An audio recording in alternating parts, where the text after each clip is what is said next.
Olá a todos, nós vamos falar hoje sobre ortoceratologia, vamos falar sobre a ortoceratologia no controle da miopia e vamos considerar também outras possíveis usos da ortoceratologia. Aqui meus conflitos de interesse, Solótica e AITEC. Só relembrando um pouco então dos passos que a gente já conhece da ortoceratologia. Aí em 1888 já o oftalmologista Eugene Kaut já pensou numa lente para tentar aplanar um pouquinho em casos de ceratocone, com lentes esclerais. Mas, na realidade, o que realmente iniciou a ortoceratologia foi George Jessen, e em 1962 ele chamou isso de orthofox e observou então o efeito das lentes mais planas do que a córnea.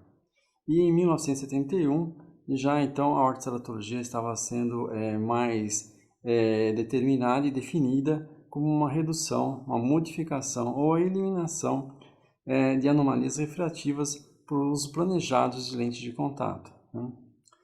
E ela foi aos poucos evoluindo, e em 1980 a invenção da lente de geometria reversa por Vladimir e Stoyan foi então sem dúvida nenhuma um ponto importante que fez um avanço.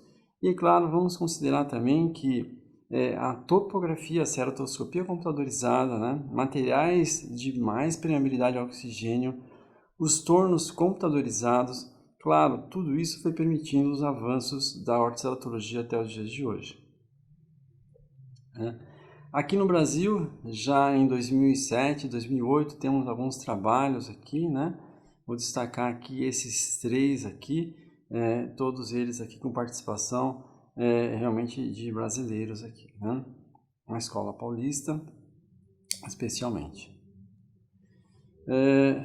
Mecanismo de ação, basicamente, quando a lente está mais próxima da córnea, mais alinhada da córnea, vai existir uma pressão positiva. Quando você tem assim, está mais um pouco distante da córnea, a pressão negativa, e essa diferença de impressão, então, vai induzir um movimento do conteúdo epitelial, modificando, então, a curva corneana. Aqui o trabalho de Jennifer Shaw, uma das pioneiras nesses estudos, mostra bem claramente o efeito epitelial, quando se usa ortho-K na miopia e na hipermetropia.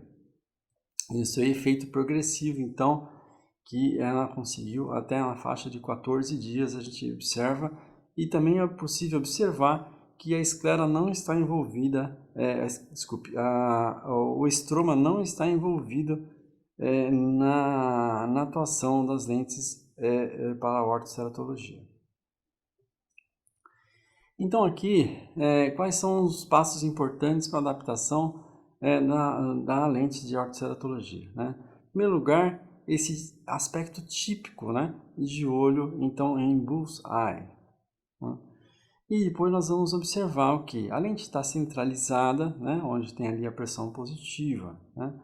Depois nós vamos verificar ali a pressão, a região de pressão negativa, que é a região da curva reversa. A região de apoio, Ali então a gente pode ver a região onde que realmente a lente vai se apoiar e que vai também fazer uma pressão positiva, vai também, digamos assim, empurrar o conteúdo epitelial ali para o centro.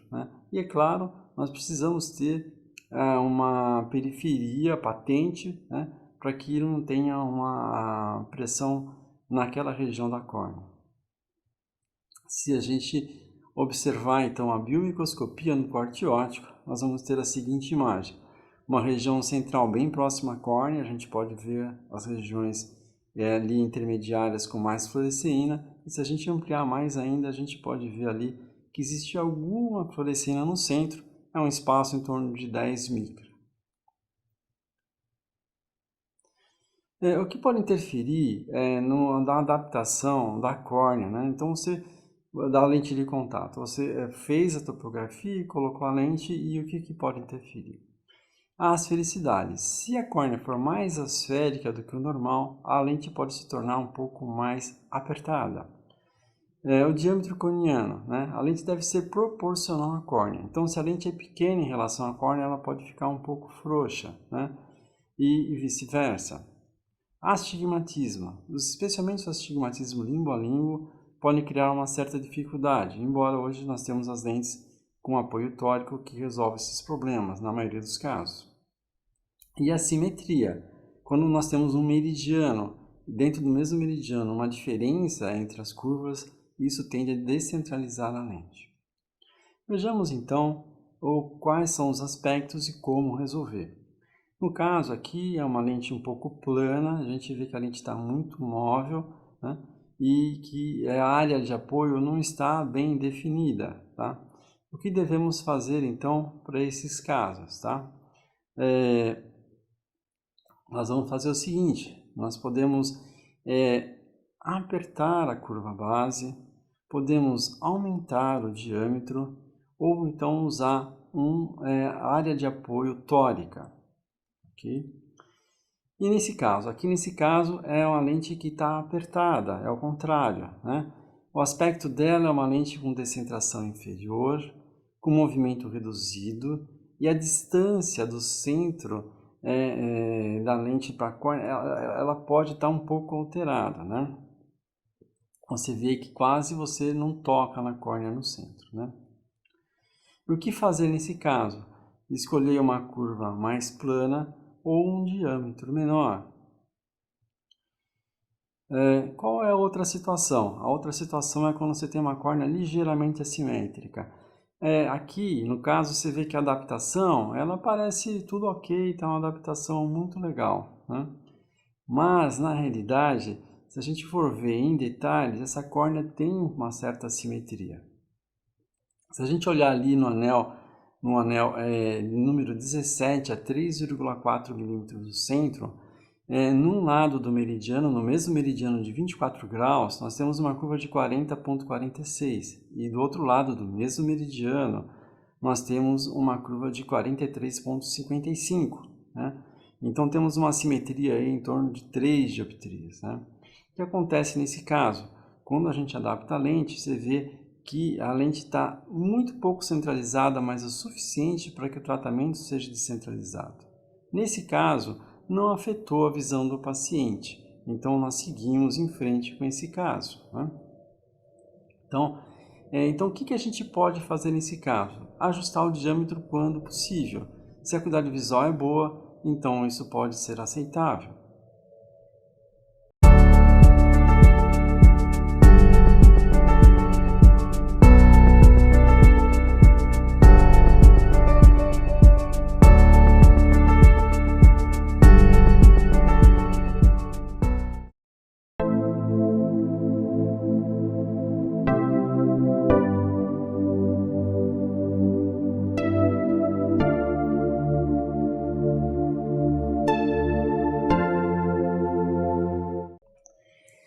Depois nós partimos então para a sobre-refração, né?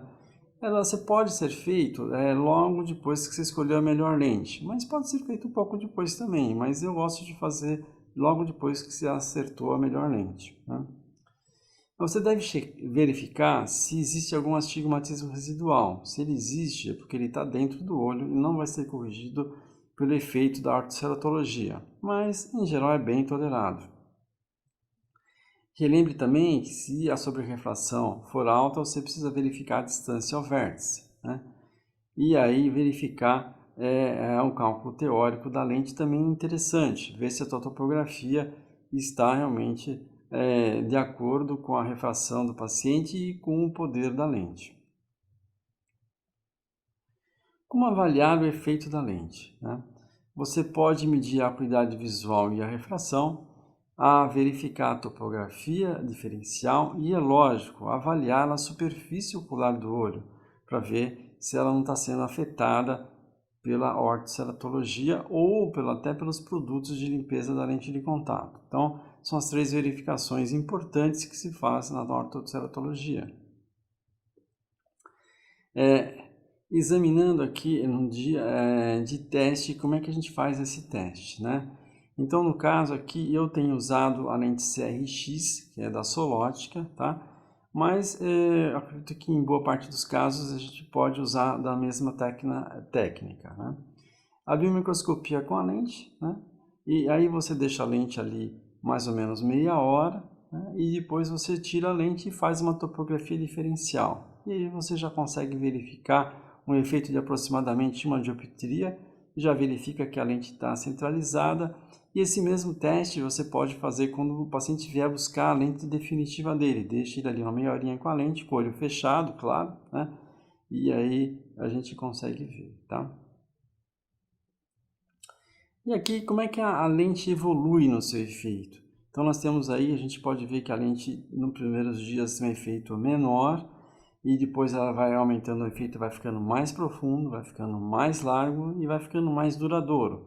Então, os primeiros dias o paciente ele vai dizer que a visão ainda não ficou completamente corrigida, no final do dia um pouco pior, à noite um pouco mais difícil, alguns brilhos, a luz pode atrapalhar um pouco, mas em torno de 2 semanas isso está tudo resolvido. Isso é claro que depende um pouco do poder que você vai corrigir. Então, astigmatismo, miopias mais baixa, 3, 4, 5 graus, não é tão mais rápido de conseguir. Mas se você for corrigir mais, 7, 8, 9 graus, então aí realmente você vai ter realmente uma espera um pouquinho maior. Então, agora, a correção parcial, ela é interessante? Sim, ela é interessante. Ela pode ser útil, né? Então, por exemplo, se você deseja controlar a miopia, essa correção parcial ela é indiferente. Você pode usá-la, ela vai criar correção parcial, e aí o que sobrar você pode usar num óculos, por exemplo, mas para controle da miopia ela vai ser interessante. Mas para altas ametropias também, ou anisometropias também. Então, por exemplo, você tem um paciente que tem um olho com 12, outro com 8, você quer ajustar os dois para 8, né, por exemplo, né? Ou então você tem uma anisometropia, um olho tem uma miopia mais alta, outro não tem nada, então isso também pode ser utilizado. Agora, em refrações mais altas, ou em alguns pacientes, você pode ter um certo decréscimo da correção durante o dia, né? Então, é lógico, se você suspender o uso, você vai ter, depois de alguns dias, ele vai já estar, poucos dias, 2, 3 dias, ele já vai estar realmente quase que sem nenhuma correção provocada pela ortoceratologia. E depois de uma ou 2 semanas, efeitos que a gente vê praticamente nenhum, né? Agora, quais são as alternativas para o decréscimo da correção durante o dia, né? O óculos, você pode propor para o paciente um óculos nos períodos necessários, em geral, para ele enxergar longe, para dirigir no período da noite, né? Você pode também tentar incrementar o poder dessa lente aí, tentar corrigir um pouco mais, né? Provocar uma sobrecorreção, né? E você pode, outra opção também, né? É você recolocar aquela lente para a ceratologia depois do almoço, enquanto você descansa um pouco, mantém o olho fechado durante uma meia hora e para fazer reforçar o efeito da lente, né? Essa última hipótese é interessante porque tem esse estudo aqui Pérez, Corral e colaboradores, né? E eles fizeram um estudo com pacientes então durante aquele soninho depois do almoço e que eles observaram que realmente isso melhora então a acuidade visual desses pacientes com ortoceratologia, mesmo aqueles que não sentiam problema nenhum. Bom, sobre o controle da miopia, em geral os artigos concordam que a ortoceratologia contribui para reduzir a progressão da miopia, né? Em geral também indicam que essas lentes são seguras, né? Similar a outras lentes de contato. Aqui essa revisão aqui de Bullimore e colaboradores, eles revisaram então aqui vários artigos, né? E aqui eles fizeram alguns destaques, né? O primeiro estudo de controle da miopia, então, foi feito por Chu e colaboradores. Então, foram 35 olhos usando ortho-ok por 2 anos e 35 olhos de um grupo controle, né? Eles observaram que no grupo usando ortho-ok, o diâmetro axial ele aumentou em 0,29, mais ou menos 0,27, e no grupo controle 0,54, mais ou menos 0,27, né? Aqui tem um outro estudo também interessante, que veio logo a seguir, de Valini e colaboradores, né, que confirmaram esses resultados. Mas muitos outros estudos então vieram e a gente vê que os resultados foram muito similares, né? Então aqui a gente pode ver que a maioria dos resultados é esse, em torno de todos eles feitos em 2 anos. Então você vê que o comprimento axial ele teve um incremento menor com o uso de ortoceratologia do que nos controles, né?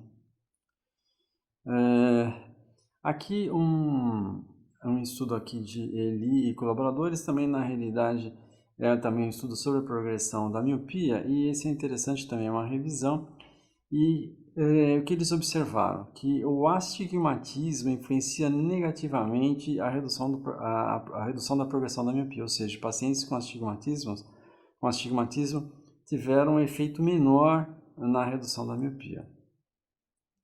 A idade que inicia o tratamento não afetou os resultados. Agora, por outro lado, se observou que houve uma relativa redução do efeito da ortoceratologia com o passar da idade em relação ao grupo controle. E ele atribui isso porque o grupo controle, naturalmente, ficando com mais idade, não progrediram a miopia tanto também, né? Então, por isso que houve essa relativa diminuição do efeito com o passar dos anos, né? Aqui, voltando então para Bullimore e colaboradores, né, nessa revisão, né, em relação ao mecanismo de ação do controle da miopia, né? Claro que existem mais de um mecanismo de ação proposto, mas o mais aceito é que a transformação de defocus hipermetrópico em miópico na periferia da retina, vários estudos estão mostrando que esse seria o mais importante, né? Os olhos com miopia geralmente são mais alongados, né? Então, mais sujeitos ao defocus hipermetrópico, né? Sobre a periferia da retina. Un comprobado líder en la práctica de lentes especiales y ojo seco. Cuando la precisión importa.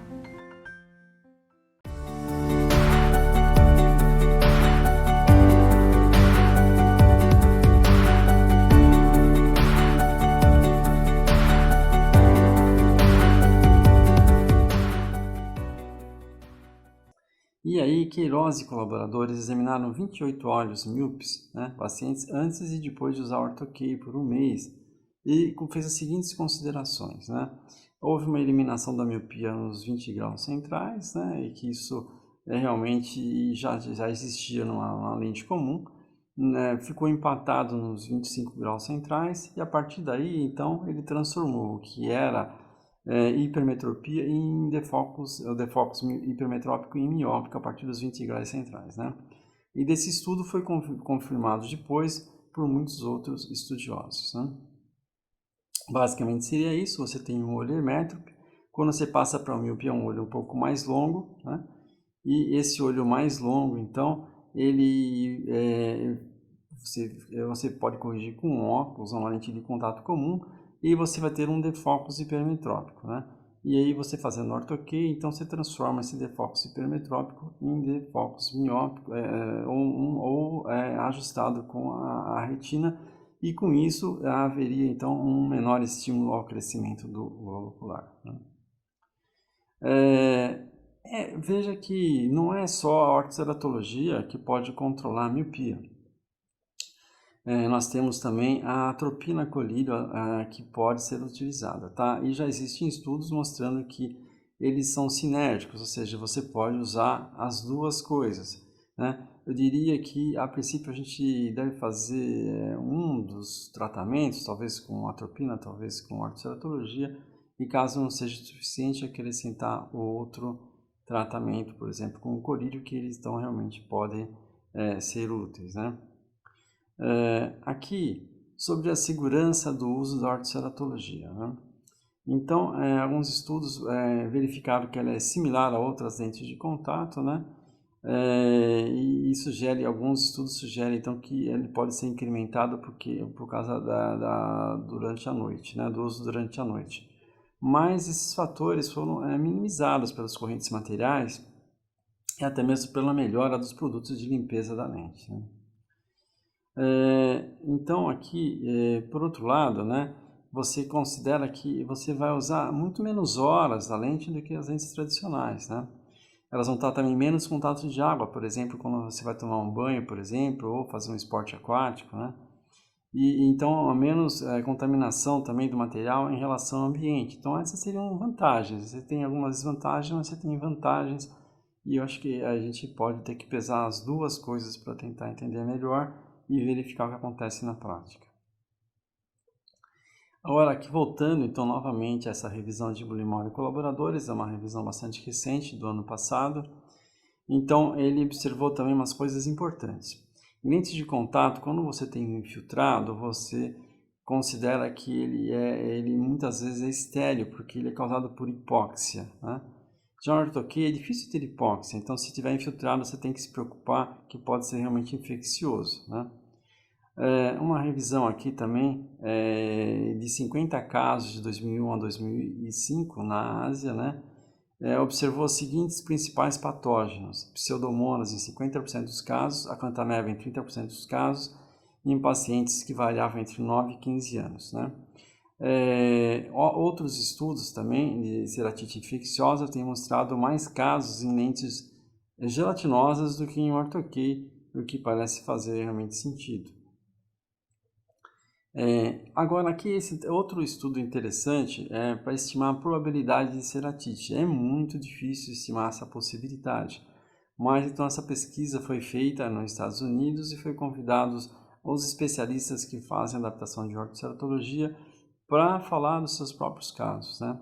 E se chegou aos seguintes dados, que em geral temos 7,7 ceratites a cada 10 mil pacientes por ano, e que em crianças esse número pode chegar a 13,9, né, especialmente nos adolescentes, né, que começam a cuidar das suas lentes sozinhos, né, em crianças menores nem tanto. Em adultos, então, eles não tiveram nenhum caso descrito de ceratite infecciosa. Em relação à acanthamiba, né, então Kopp e colaboradores também nessa revisão de Bullimore, 37 casos de acanthamiba, 8 usando RGP de orto, né? E ele comparou com outros 17 com lente convencional. E ele observou os seguintes fatores de risco: usar água de torneira, né? Então é um fator de risco alto, com P de 0,001, né? E depois não fazer a troca correta da solução de limpeza, também bastante significativo, 001. E também dormir com a lentes à noite, ele diz que pode ser um fator de significância, mas não deu para entender se ele estava considerando os casos de RGP que o paciente ficou direto ou se eram os casos de orto. Então ficou um pouco difícil e de qualquer forma a significância já era bem menor. Aqui nós vamos mostrar então um caso clínico para a gente poder ilustrar, né? Esse caso aqui clínico nós adaptamos numa paciente de 14 anos. Essa paciente então ela tinha uma dificuldade, ela queixava um pouco de dificuldade visual, mas a biomicroscopia era normal, a tonometria normal. No fundo de olho ela tinha um pequeno tilt de papila, o campo visual com MD com um certo decréscimo e a topografia assim é razoavelmente regular. Então aqui as refrações delas anteriores, todas sobre cicloplegia. Então no olho direito passou de -8 em janeiro de 2017 para -9 em 2018. Em março e em setembro já era -9,5 com -1,50. No olho esquerdo -6 com -0,5, depois -7, depois -7,25. Então o olho direito aqui estava progredindo um pouquinho mais, né? A visão um pouquinho baixa. Nós propusemos adaptar, então, nós adaptamos aqui a lente CRX, tá, da Solvótica. A teste da lente, então, a primeira lente é 7.7, -3, e um padrão, nós consideramos um padrão ok, a sobrerefração foi -6, e então nós pedimos uma lente de -8, né? Que era o máximo dessa lente mesmo, né? -8 na córnea, o que equivale na refração em torno de -9. Diâmetro de 11. No olho esquerdo, O teste foi um pouco mais difícil, né? Primeiro testamos uma lente de 7.6, ela não ficou muito boa, depois 7.8, essa que nós estamos vendo no filme. A lente ela centrava um pouco inferior, estava fixa, portanto uma lente um pouco presa, né? Aí nós passamos para uma lente de 8.0, a lente ficou um pouco instável e então finalmente nós testamos então uma lente de 7.9 e a lente ficou boa, né? Então a sobrerrefração foi de -4 e nós pedimos então uma lente de -7 com um diâmetro de 11. Então esse aqui é um primeiro dia de tratamento, tá? A gente vê aí um tratamento centralizado, né? E aqui depois a gente tem, aqui depois de uma semana, a gente vê que o tratamento realmente aprofundou, ele está mais intenso. E aqui depois de 2 semanas, tá? Então, no primeiro dia, a visão ficou de conta dedos, né? Em ambos os olhos. Depois de uma semana, 0,3 em ambos os olhos. Após 2 semanas, a visão de 0,8 sem correção em ambos os olhos, né? Um resultado que a gente considerou realmente bastante satisfatório. A visão da paciente ficou melhor do que era com a visão dela com óculos, né? Essa paciente aí, após 1 ano, então manteve visão de 1 no olho direito, 0,8 no esquerdo, e a refração plano em ambos os olhos. Então, após 2 anos, ela apresentou 0,8 com uma refração de -0,5, né? Então, nós mudamos a lente dela e incrementamos o power da lente de 0,5 para 1, né? E agora, depois de praticamente 3 anos, em abril de 2001, ela estava mantendo uma visão de 0,8 nos 2 olhos.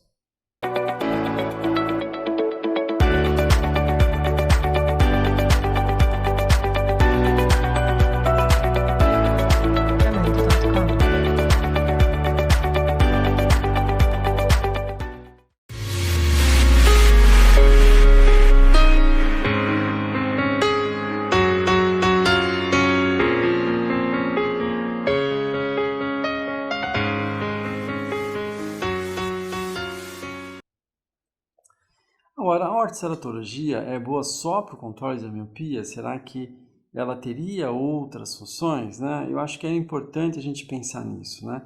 Temos dado um foco forte na ortoceratologia para a miopia, mas, por exemplo, aqui no Brasil e mesmo na América Latina, a miopia não tem uma prevalência muito alta, né? Aqui, realmente, na realidade, gira em torno de 10% as miopias, não são tão altas assim, né?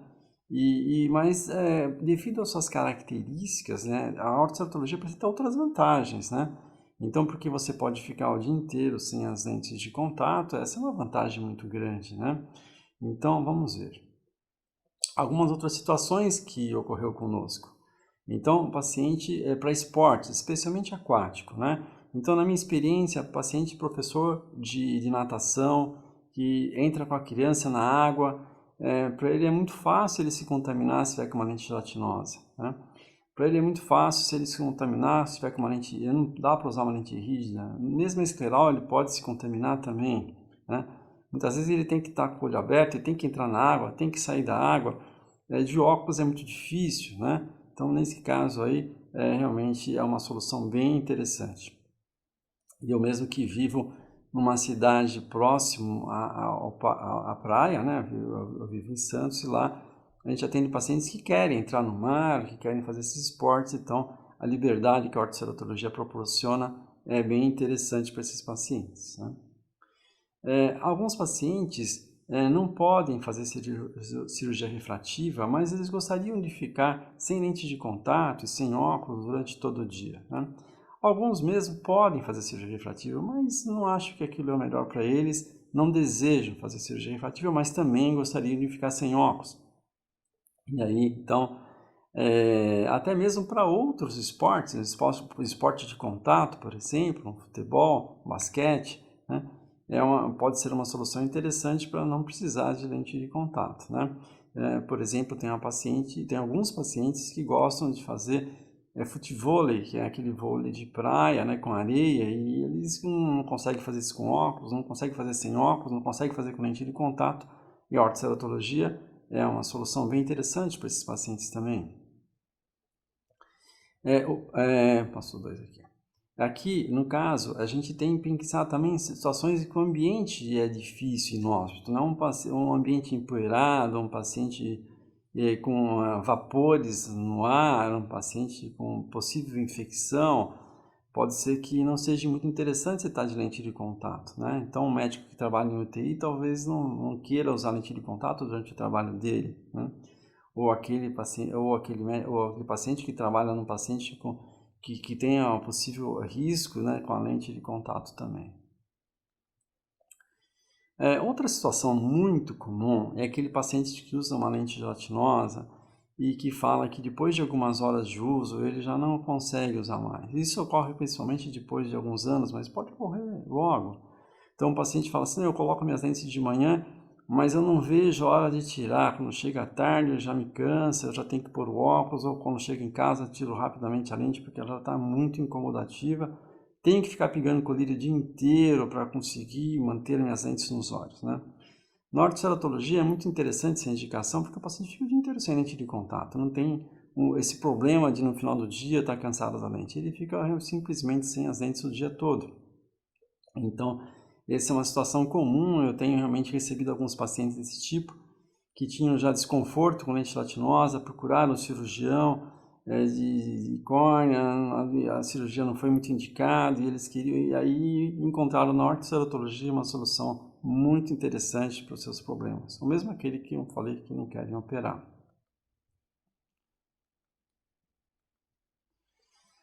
Outros pacientes que, por exemplo, realmente simplesmente pelo estilo de vida deles, né? Então, um paciente ali, jovem, ali, vai ali na balada, na discoteca, ou vai ali em outros lugares, vai ficar à noite, e aí ele não quer estar de lente de contato, porque depende da situação dele, a lente de contato pode perder, né? Então ele quer estar livre da lente de contato, pode ser uma solução a ortoceratologia também. A anisometropia, que nem eu expliquei, então a gente tem às vezes pacientes que vêm lá com anisometropia e considerável e você não consegue às vezes prescrever um óculos adequado, né? Anisometropia acima de 3, 4 dioptrias é um óculos já é mais difícil, né? Mesmo que você consiga, por exemplo, um óculos que seja com menos aniseicônia, né? Através dos ajustes da lente, você ainda vai ter anisoforia aos movimentos laterais. Então você pode realmente conseguir ajustar um olho com o outro, quando muitas vezes até você consegue corrigir completamente esse caso e ele nem precisa de óculos, né? Então é bem interessante a anisometropia também.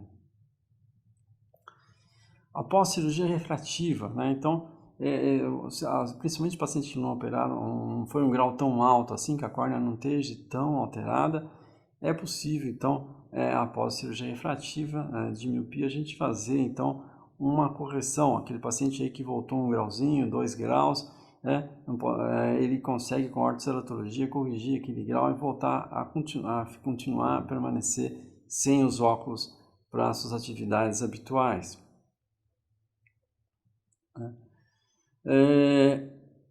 É importante para que a gente tenha o risco menor possível saber de algumas coisas no uso da lente de contato, né? No caso das lentes de ortoceratologia. Então, a limpeza dela pode ser feita com soluções multipropósitos, né? Ou então o peróxido de hidrogênio, né?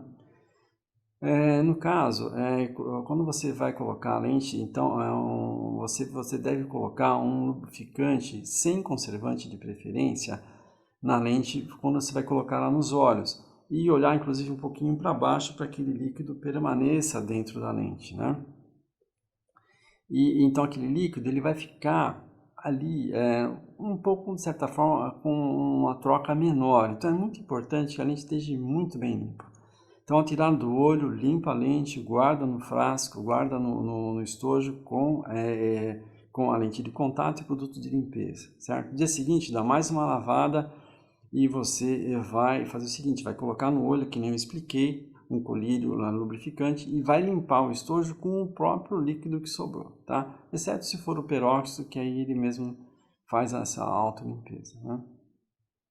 Então, algumas considerações finais, aí eu aproveitei algumas imagens aí de topografia e de lente que vão se formando quando a gente vai fazendo esses testes que acabam sendo um pouco engraçadas, né? Então, no Brasil, a miopia não tem assim uma alta prevalência, né? Mas escolher orto quando a miopia está progredindo realmente é interessante, né?